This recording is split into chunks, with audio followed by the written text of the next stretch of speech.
السلام عليكم ورحمة الله وبركاته. سبحانك لا علم لنا إلا ما علمتنا إنك أنت العليم الحكيم. أحمده ونصلي على رسوله الكريم. أما بعد، فقد قال الله تعالى في القرآن العظيم والفرقان المجيد ومحكم التنزيل: أعوذ بالله من الشيطان الرجيم، بفضل بسم الله الرحمن الرحيم. ربنا لا تؤاخذنا إن نسينا وأخطأنا. صدق الله العلي العظيم. وقال النبي صلى الله عليه وسلم: الدين والنصيحة. صدق النبي صلى الله عليه وسلم. நிறைவுடைய வாழ்வழித்து நிறுவனத்தை காப்பதற்கு மறையளித்த மன்னவனுக்கே மாபெரும் புகழனைத்தோம். யாரை படைப்பேன் என்று சொன்னாலே உலகத்தையும் உலகத்தில் உள்ளவர்களையும் படைத்திருக்க மாட்டேன் என்று சொன்னானோ அத்தகைய பெருமானார் ரசூலே கரீம் ஸல்லல்லாஹு அலைஹி வஸல்லம் அவர்கள் மீதும் அவர்களை பின்பற்றிய உத்தம சத்திய சஹாபாக்கள், தாபிஈன்கள், தபா தாபிஈன்கள், சுஹதாக்கள், நாதாக்கள், நல்லவர்கள், நம்மவர்கள், உலகத்தில் உண்டான முஸ்லிமான முஃமினான்கள் மீதும், குறிப்பாக இந்த அமர்ந்திருக்கும் அவர்கள் மீதும், நம்முடைய மஹல்லாவாசிகள் மீதும், நம்முடைய குடும்பத்தார்கள் மீதும் இறைவனின் சாந்தியும் சமாதானமும் நிமிடம் நிலவட்டுமாக, அருளட்டுமாக, ஒளிவிட்டுமாக. ஆமீன். 22/11/2024 வருடத்தில் ஹிஜ்ரி 1446 வருடத்தின் 5வது மாதமான ஜமாதுல் அவ்வல் மாதத்தில் பிறை 19ஆம் நாளில் 3வது நாள் நாம் அமர்ந்திருக்கின்றோம். அல்ஹம்துலில்லாஹ்.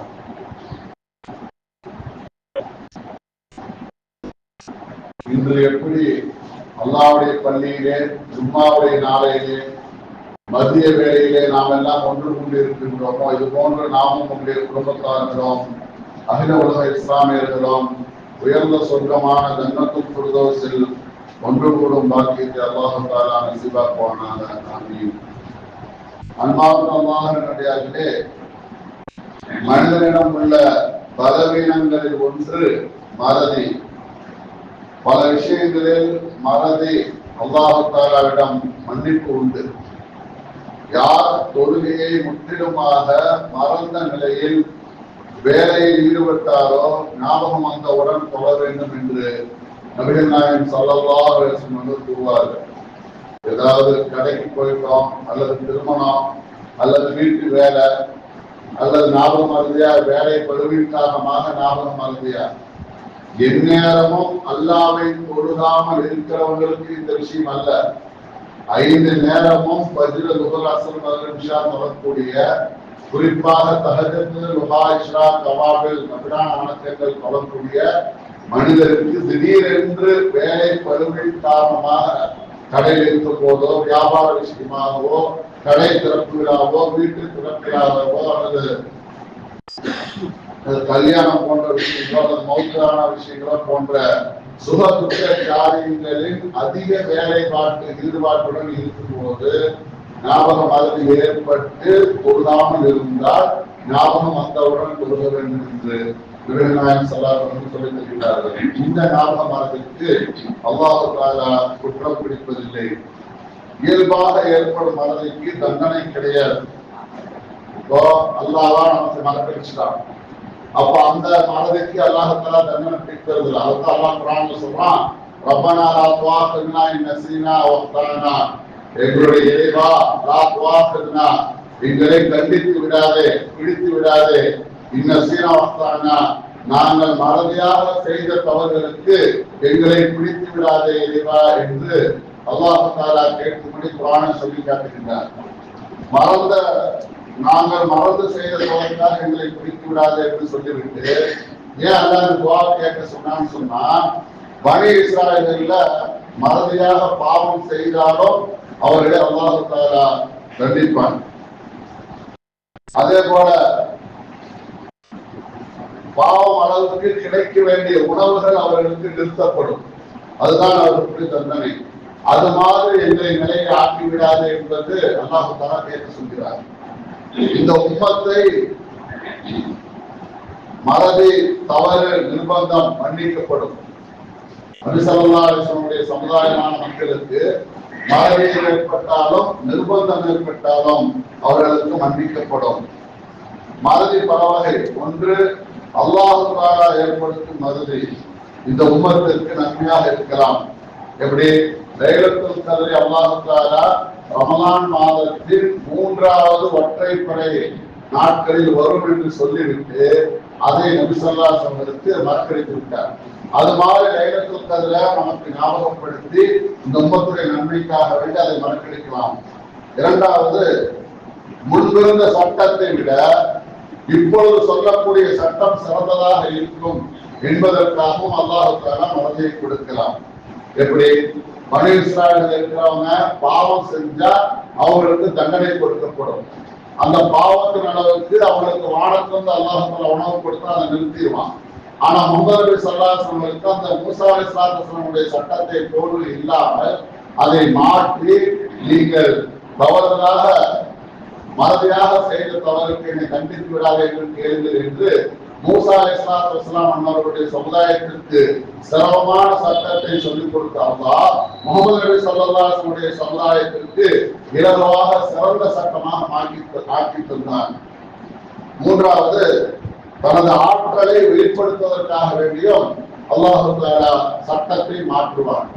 எப்படின்னு சொன்னா, வயதான ஆணும் வயதான பெண்ணும் விபச்சாரம் செய்தால் அவர்களுக்கு சொர்க்கம் என்பது சிரமங்களை கொண்டு மூடப்பட்டுள்ளது, நரகம் என்பது மனோ இச்சைகளை கொண்டு மூடப்பட்டுள்ளது என்று பெருமானார் சிரமங்கள் உலக வாழ்க்கையில ஹராமை ஒதுக்கி ஹலாலை எடுத்து நடப்பது, நல்ல அமல்களை பேணி நடப்பது, அல்லாஹ் ரசூலை கட்டளை பேணி நடப்பதுதான் நமக்கு சுவனம் கிடைக்கும். நரகத்தை விட்டு அதே மாதிரி பாவமான காரியங்களுக்கு ஒதுங்கி இருப்பதுதான் நரக மனோ இச்சைகளை விட்டு நீங்கி இருப்பதுதான் நமக்கு நரகத்தை பாதுகாப்பு.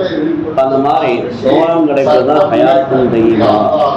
நாலாவது இறை ஞானம், தீனுடைய விளக்கம், அடுத்து இறைவன் தரும் பதவி. இதுதான் இந்த உலகத்தில் நமக்கு ஹயாத்துல் தய்யிபா என்பதாக இமாம் ஜாஃபர் சாதிக் ரலியல்லாஹு அன்ஹு வாழ்க்கையில் ஈமான்கள், சாலிஹான நல்ல அமல்கள், அல்லாஹ் அடியாவசியுடைய கடமைகள், அல்லாஹ்வுடைய கடமைகள், தனக்கு தானே செய்ய கடமைகள் நிறைவேற்றி ஈமானுடன் ஈமானுடைய நிலையில் சாலிஹான அமல்களை செய்து ஹயாத்துல் தய்யிபாவை மனமான இனிமையான வாழ்வை இவ்வுலகிலும் மறுவுலகிலும் அடைய அல்லாஹ் தௌஃபீக்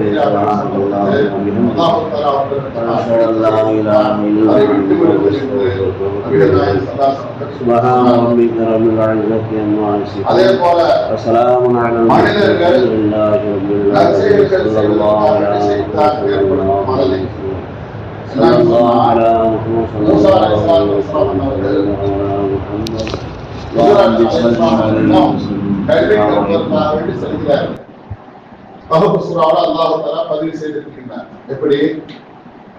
அப்படி மூசா அலைஹிஸ்ஸலாம் அவர்கள் ஒரு நபி, பனு இஸ்ராயேலர்களிடம் பிரசங்கம் செய்து கொண்டிருக்கின்றார்கள். அந்த நேரத்தில் ஒரு மனிதர் கேட்கிறார், இடைமறித்து, எல்லா விஷயமும் உங்களுக்கு தெரியுமா என்று கேட்ட பொழுது மூசா அலைஹிஸ்ஸலாத்து வஸலாம் அன்னவர்கள் அந்த காலத்தில் வாழ்ந்த நபி மூசா அலைஹிஸ்ஸலாத்து வஸலாம் அன்னவர்கள் தான். அதனால் அவர்கள் சொன்னார்கள், இப்ப இருக்கக்கூடிய நபிமார்கள் யாரும் இல்லை, எனக்கு முன்னால் உள்ள நபிமார்கள் எல்லாம் இறந்து விட்டார்கள், இப்பொழுது நான் தான் நபி, நீங்கள் என்னுடைய சமுதாயம். ஆனால் அல்லாஹ்விற்கு அடுத்தபடியாக இந்த சமுதாயத்தில் இருக்கக்கூடிய மக்களை காட்டிலும் உங்களுக்கு நான் நபியாக இருப்பதன் காரணமாக நான் எல்லாம் அறிந்தவன் என்ற அந்த ரீதியில் அந்த மனிதர் கேட்ட கேள்விக்கு எனக்கு எல்லாம் தெரியும் என்று சொல்லிவிட்டார்கள். ஆனால் நபிமார்கள் சின்ன தவறு செய்தாலும் அது பெரிய பாவத்தை போன்று அல்லாஹ் தஆலா கருதி விடுவான்.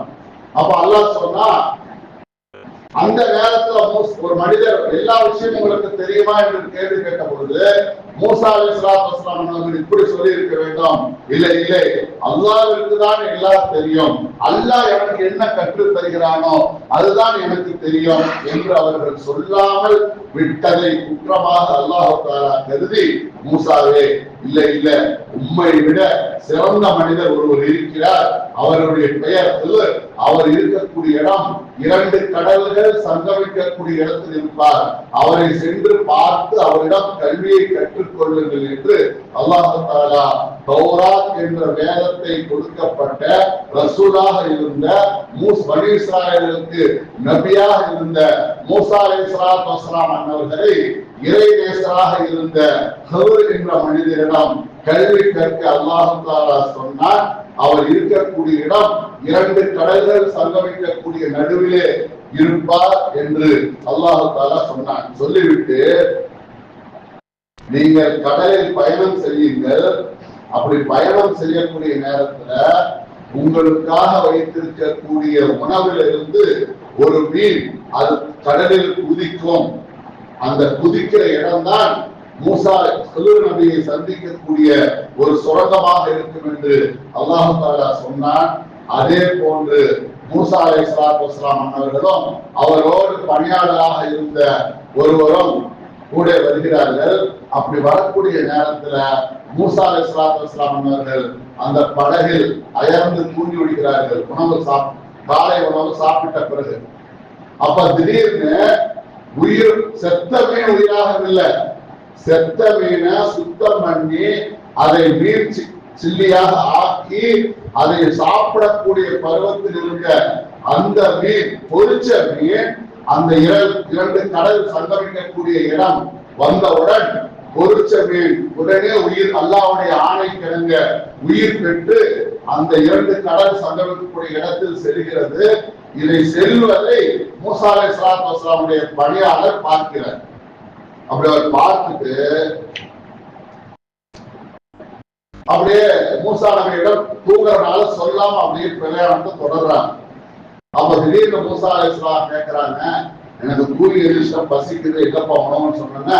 அப்பதான் இந்த பணியாளருக்கு ஞாபகம் வருது, இந்த மீன் உணவாக இருந்த மீன் கொஞ்ச இடத்திற்கு முன்னாலேயே அது துள்ளி குதித்து சென்று கடலுக்குள் சென்று விட்டது என்று சொன்ன பொழுதுதான் அப்ப கேட்டாங்க, அப்பா அப்படி போன போதே சொல்லிருக்கலாங்க, நாம போய் சேர வேண்டிய இடமே அதுதான், நீ இப்படி இருக்கு அப்படின்னு சொன்னா அவர் சொன்னாரு, இப்ப இன்னி நசீத்துல் ஹூத் வமா அன்சானிஹு இல்ல ஷைத்தான், எனக்கு மறதி ஏற்பட்டு விட்டது, ஷைத்தான் என்னை மறக்கடித்து விட்டான். இப்ப மூசா அலைஹிஸ்ஸலாம் அவரோட தொடர்ந்து செல்லக்கூடிய பணியாளரும் ஹிதர் என்ற இறைநேசரை சந்திக்க நற்செயலுக்காக செல்கிறார். அப்படி செல்லக்கூடிய நேரத்தில் ஷைத்தான் மறதியை அந்த பணியாளருக்கு ஏற்படுத்துகிறான். அது விஷயமா அல்லாஹ் தஆலா கஹஃப் சூராவில் பதில் செய்கிறார். உடனே மூசா அலைஹிஸ்ஸலாத்து வஸ்ஸலாம் அவர்கள் மீன் குதித்த இடத்திற்கு திரும்ப வருகை தருகிறார்கள். அப்படி வரும் பொழுது எந்த இடத்தில் மீன் குதித்ததோ அந்த இடத்தில் சுரங்கத்தை போன்று தெரிகிறது. அங்கே மூசா அலைஹிஸ்ஸலாத்து வஸ்ஸலாம் அவர்கள் சென்று ஹிதர் நபியிடம் கல்வியை கற்றார்கள் என்ற விஷயங்கள் எல்லாம் நாம் வாரத்துக்கு ஜும்மாவுடைய நாளில் ஓதக்கூடிய கஹஃப் சூராவை பதிவு செய்யப்பட்டிருக்கின்றது. அப்ப அந்த பணியாளருக்கு மறதி ஏற்படுகிறது, அவர் ஞாபகம் ஊட்டுகிறார். அந்த விஷயத்தை அல்லாஹ் தஆலா குர்ஆனில் பதிவு செய்கிறார். அப்போ நற்செயல்கள் செய்வதை நாம் எப்ப நினைத்தாலும் ஷைத்தான் நமக்கு மறதியை ஏற்படுத்தி விடுவான், அதில் நாம் உஷாராக இருக்க வேண்டும். அதே போல பாவங்களினால் ஏற்படும் மறதி, உதாரணமாக சிறு வயசுல நிறைய ஹாஃபிஸ்கள் குர்ஆன் மனனம் செய்வாங்க. அப்படி அடிக்கடி ஓதி மனனம் செஞ்சுட்டே இருந்து பெரிய வயசான பிறகு நிறைய அலுவல்கள் இருக்கும், திருமணம் முடிச்சிருப்பாங்க, வியாபார விஷயமா அல்லது வேலை விஷயமா இருப்பதன் காரணமாக குர்ஆன் ஓதுவதற்கு நேரம் கிடைக்காமல் அதை மறந்து விடுவார்கள். அப்படி ஓதிய குர்ஆனை மறப்பதும் ஞாபகம் ஏற்பட்டு இருப்பதும் அதுவும் பாவமான காரியம். எப்படி ஒட்டகம் அதை கட்டிதான் போடணும், ஒட்டகத்தை கட்டி போடாம விட்டுட்டா அது எளிதில் பிடிக்க முடியாது, ரொம்ப சிரமப்பட்டு பிடிக்கணும். இப்ப நம்ம வீடுகளிலேயே மாடு கட்டி போட்டிருப்பாங்க, திடீர்னு தீனிக்காக மாடு ஆடுகள் அவுத்துக்கிட்டா அது போய் மேயும், திரும்ப கஷ்டப்பட்டு அதை கொண்டு வரணும். திமிரிட்டு இருக்கிற அல்லது திமிரு பிடிச்ச அடங்காத நம்முடைய கட்டுப்பாட்டுக்குள் இருக்காத சில வெறி பிடித்த ஆடுகள் மாடுகளுக்கே அவ்வளவு சிரமம் என்று சொன்னால், ஒட்டகை என்பது அதை விட பன்மடங்கு சிரமம். அதை சீக்கிரம் பிடிக்க முடியாது, அதை பிடித்து கட்ட முடியாது. அப்போ ஒட்டகத்தை கட்டிதான் விட வேண்டும். அதை அழுத்து விட்டால் பிடிப்பது சிரமம். அதுபோல் குர்ஆனை மனனம் செய்தவர்கள் அதை திரும்ப திரும்ப ஓதினால்தான் அதை ஞாபகத்தில் வைத்துக் கொள்ள முடியும். அதை குர்ஆனை ஓதாமல் அப்படியே அசால்ட்டாக விட்டுவிட்டால் அந்த ஒட்டகத்தை பிடிப்பது எவ்வளவு சிரமமோ, கட்டி போடாமல் அதை பிடிப்பது எவ்வளவு சிரமமோ, அதை விட மிக கடினம் மறந்த குர்ஆனை திரும்ப ஞாபகப்படுத்தி எடுப்பது என்பதாக நமக்கு உதாரணங்கள் மூலமாக சொல்லித் தருகிறார்கள். அதே போல இன்சான் என்ற வார்த்தை நிசியான் என்ற வார்த்தையிலிருந்து தான் வந்தது. நிசியான் என்று சொன்னால் நசிய அப்படின்னா மறதி.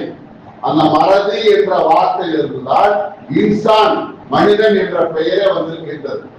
அல்லாஹ் தஆலா ஆதம் அலைஹிஸ்ஸலாத்து வஸ்ஸலாம் அவர்களுக்கு உலகத்தில் இருக்கக்கூடிய சில இடங்களில் இருந்து மண்களை எல்லாம் எடுத்து அதை ஒரு தண்ணீரில் குழைத்து உருவமாக ஆக்கப்பட்டு அல்லாஹ் தஆலா ஆதம் நபிக்கு ரூஹை ஊதினார்.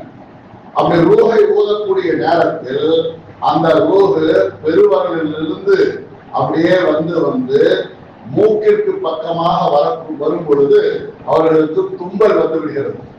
அப்ப அல்லாஹ் தஆலா ஆதம் அலைஹிஸ்ஸலாத்து வஸ்ஸலாம் அவர்களை பார்த்து அல்ஹம்துலில்லாஹ், அல்லாஹ்வுக்கே என்ற புகழும் என்ற வார்த்தையை சொல்லுங்கள் என்று அல்லாஹ்வே ஆதம் நபிக்கு கற்றுக் கொடுத்தார். அதைத்தான் நபிகள் நாயகம் ஸல்லல்லாஹு அலைஹி வஸல்லம் சொன்னாங்க, உங்களில் ஒருவருக்கு தும்பினால் அல்ஹம்துலில்லாஹ் என்று சொல்லுங்கள் என்று சொன்னார்கள். அப்போ ஆதம் நபி அவர்கள் தும்பிய பொழுது அல்ஹம்துலில்லாஹ் என்று சொல்ல சொன்ன அல்லாஹ் திரும்ப அல்லாஹ் தஆலா சொன்னான் அல்ஹம்துலில்லாஹ் அப்படின்னு சொன்னான். அதுதான் நபி ஸல்லல்லாஹு அலைஹி வஸல்லம் சொன்னாங்க, உங்களுக்கு யாராவது ஒருவர் தும்பி அந்த தும்பியவர் அல்ஹம்துலில்லாஹ் என்று சொன்னால் பக்கத்தில் இருப்பவர் அல்ஹம்துலில்லாஹ் என்ற வார்த்தையை தும்பியவர் சத்தமாக சொன்னதை கேட்டால் இரஹமத்துல்லாஹ், அல்ஹம்துலில்லாஹ் எல்லா புகழும் அல்லாஹ்வுக்கு, இரஹமத்துல்லாஹ் அல்லாஹ் உங்களுக்கு இரக்கம் காட்டுவானாக என்ற வார்த்தையை சொல்லுங்கள் என்று நபிகள் நாயகம் ஸல்லல்லாஹு அலைஹி வஸல்லம் சொன்னாங்க. அப்ப தும்பியது ஒருவர் தும்பக்கூடிய நேரத்துல ஹார்ட் இருக்கிறது, அது ஒரு செகண்ட் அல்லது 3 செகண்ட் அது அசையாமல் அப்படியே நின்றுவிடும். அந்த நின்று திரும்ப அந்த ஹார்ட் அசைவு கொடுப்பதன் காரணமாக ஓடிக்கொண்டிருந்த ஹார்ட்டை நிறுத்தி வைத்து திரும்ப ஓட வைத்து அல்லாஹ்வுக்கே எல்லா புகழும் என்று தும்பியவர் சொல்ல வேண்டும் என்று அல்லாஹ் தஆலா ஆதம் நபியை படைக்கும் பொழுது கற்றுக் கொடுத்தார். அதைத்தான் நபிகள் நாயகம் ஸல்லல்லாஹு அலைஹி வஸல்லம் அவருடைய சமுதாயத்திற்கு சொல்லி தந்தார்கள். அப்போ தும்பியவர் அல்ஹம்துலில்லாஹ் சொல்ல வேண்டும். நின்று போன ஹார்ட் திரும்ப துடிப்பதற்காக அந்த தும்பியவர் அல்ஹம்துலில்லாஹ் சொன்னதை பக்கத்தில் இருப்பவர் கேட்டால் இரஹமத்துல்லாஹ் என்று சொல்ல வேண்டும். அல்லாஹ் உங்களுக்கு இரக்கம் காட்டுவானாக, ரஹமத் செய்வானாக என்ற வார்த்தையை சொல்ல வேண்டும். தும்பியவர் அவருடைய ஹார்ட் இருந்ததுக்காக அல்ஹம்துலில்லாஹ் சொல்றார். ஆனால் பக்கத்தில் இருந்தவர் எதுவுமே இல்லாமல் தும்பியவருக்காக நலனுக்காக இரஹமத்துல்லாஹ் சொல்றாரு. அதனால் உங்களுடைய தும்பலுக்கு பதில் சொல்லியவருக்கு எஹ்திக்கும் அல்லாஹ் உங்களுக்கு நேர்வழி காட்டுவானாக, ஒரு இஸ்லாம் பாலக்கும் உங்களுக்கு நலவை நாடுவானாக என்ற விஷயத்தை நீங்கள் சொல்லுங்கள். ஏனென்று சொன்னால் தும்பிய உங்களுக்கு உபகாரமாக கேட்டவர் இரஹமத்துல்லாஹ் என்று சொன்னாரே, அதனால் அவருக்காக நீங்கள் செய்யக்கூடிய உபகாரம் எஹ்திக்கும் இஸ்லாம் பாலக்கும், அல்லாஹ் தஆலா உங்களுக்கு நலவை நாடுவானாக, உங்களுக்கு நேர்வழிப்படுத்துவானாக என்ற துஆவை ஓதுங்கள் என்று நபிகள் நாயகம் ஸல்லல்லாஹு அலைஹி வஸல்லம் அவர்கள் தன்னுடைய சமுதாயத்தவர்களுக்கு சொல்லித் தந்திருக்கிறார்கள். அப்படி அல்லாஹ் தஆலா இரஹமத்துல்லாஹ் என்று சொல்லி ஆதம் அலைஹிஸ்ஸலாத்து வஸ்ஸலாம் அவர்களை படைத்த பிறகு முழு உருவமாக ஆன பிறகு அல்லாஹ் தஆலா சொன்னான், அங்கே இருக்கக்கூடிய மலக்குமார்களுக்கு அஸ்ஸலாமு அலைக்கும் என்ற வார்த்தையை சொல்லுங்கள் என்று அல்லாஹ் சொல்லி கொடுத்தான். ஆதம் அலைஹிஸ்ஸலாத்து வஸ்ஸலாமுடைய வாயிலிருந்து வந்த முதல் வார்த்தை அஸ்ஸலாமு அலைக்கும், உங்கள் மீது அல்லாஹ்வுடைய சாந்தி சமாதானம் உண்டாகட்டும் என்ற வார்த்தை வந்தது. மலக்குமார்கள் ஆதம் நபியுடைய சலாத்திற்கு பதிலாக வஅலைக்கும் அஸ்ஸலாம் வரஹ்மத்துல்லாஹ் என்ற வாசகத்தை சொன்னார்கள்.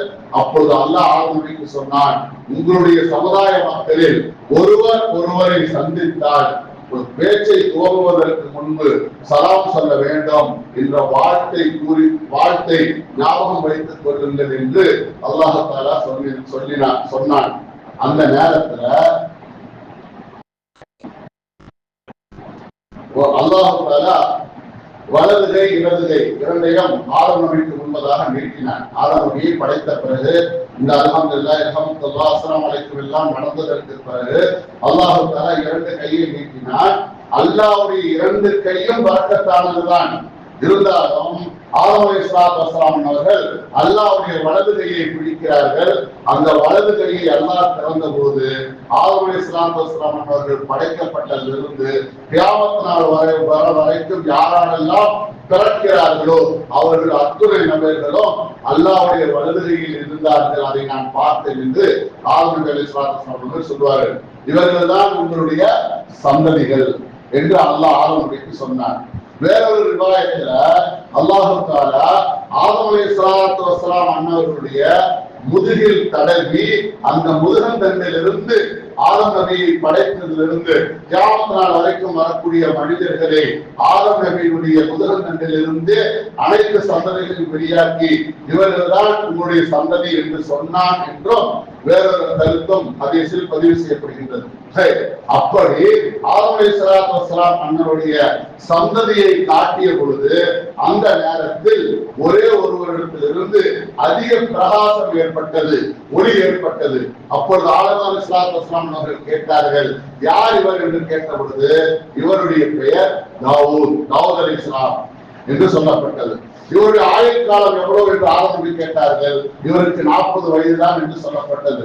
அப்பொழுது ஆதம் நபி சொன்னார்கள், இவ்வளவு பிரகாசமாக இருக்கக்கூடிய என்னுடைய சந்ததியில் வரக்கூடிய மகனுக்கு வெறும் 40 வயதுதானா?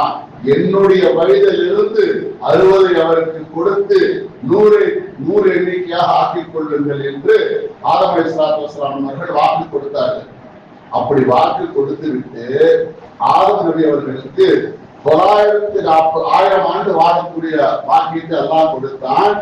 60 வயதை அவர்களாகவே தாவூத் அலைஹிஸ்ஸலாத்து வஸ்ஸலாம் அவர்களுக்கு கொடுத்ததின் காரணமாக 1000 60 குறைக்கப்பட்டு 940 வயது வந்த பொழுது இஸ்ராயீல் அலைஹிஸ்ஸலாத்து வஸ்ஸலாம் அவர்கள் ஆதம் நபியிடம் சென்று உங்களை ரூஹை கைப்பற்றப் போகிறேன்.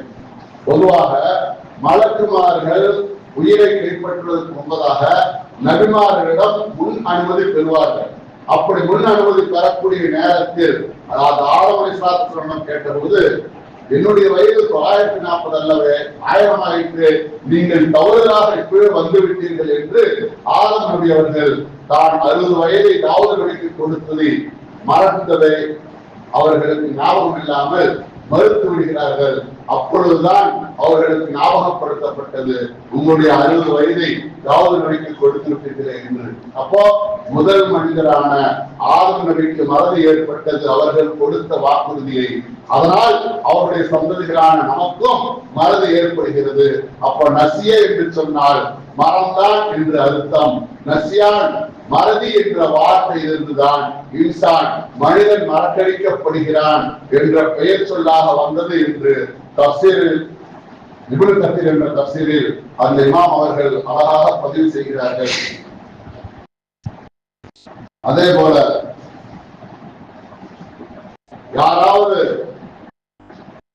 யாருக்காவது தீங்கு செய்திருந்தால் அதை மறந்துவிட வேண்டும். யாருக்காவது உபகாரம் செய்திருந்தால் அதை ஞாபகமாக வைத்துக் கொள்ள வேண்டும். அதை எப்பொழுதும் மறக்கக்கூடாது. உதாரணமாக அதிகமான புளிப்பான பொருளை சாப்பிட்டால் மறதி ஏற்படும் என்பதாக நமக்கு வேண்மக்கள் கூறுகிறார்கள்.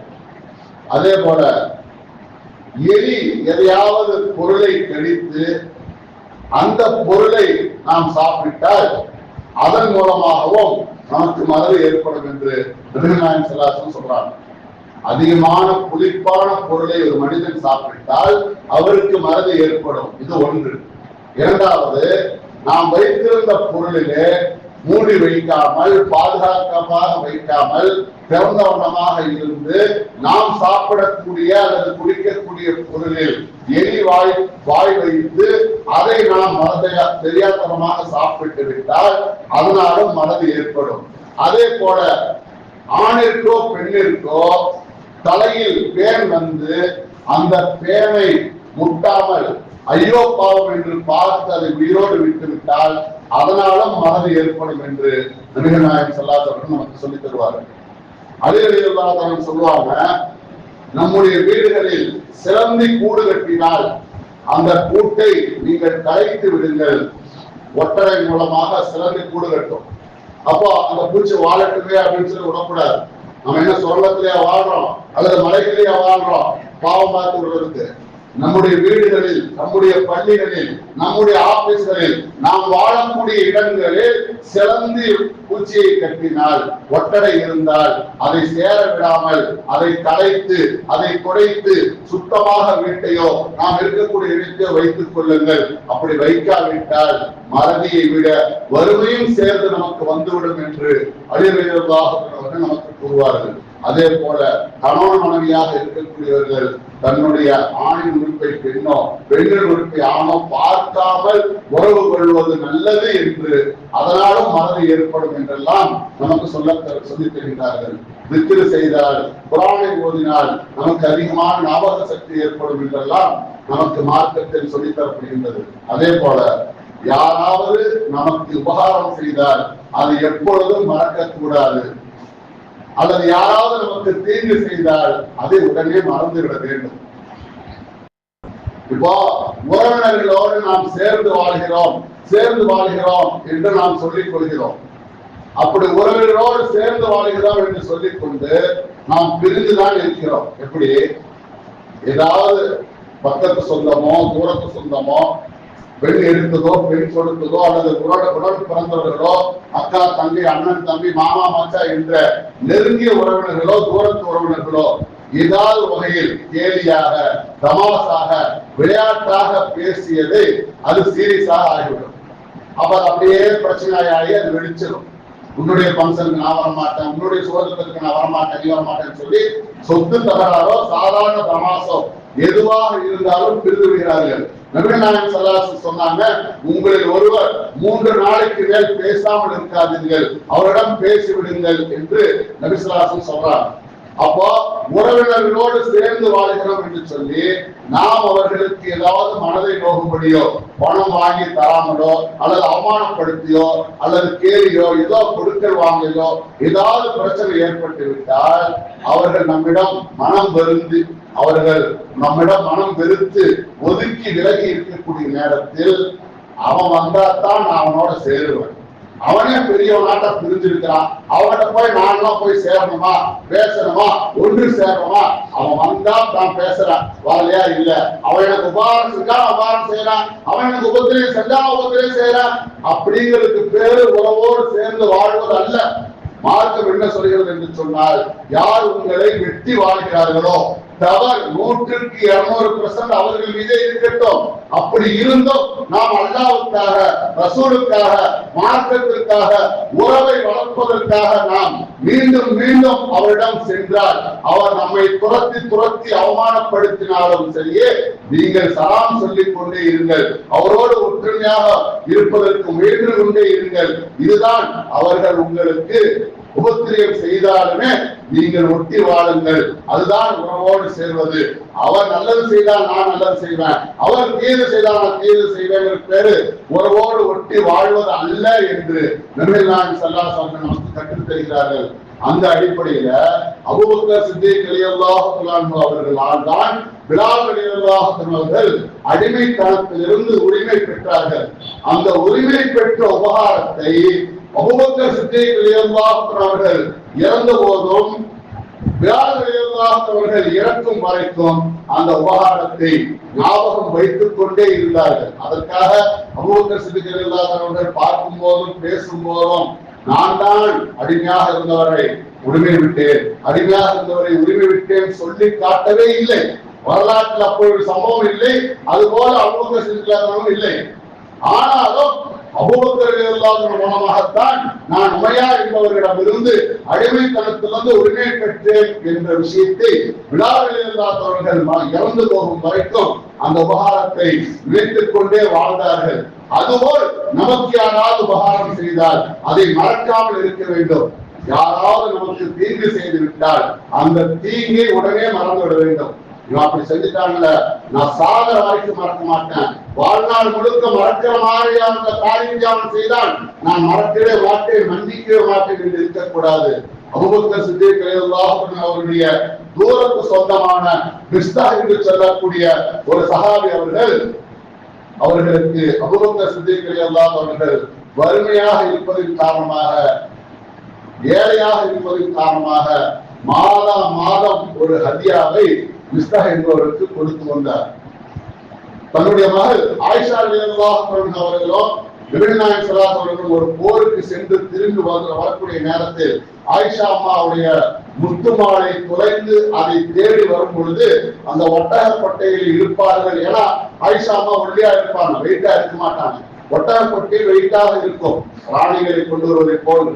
அந்த ஒட்டகப்பட்டைக்குள் அவர்கள் இருக்கிறார்களோ என்று தூக்கி செல்பவர்கள் சென்று விட்டார்கள்.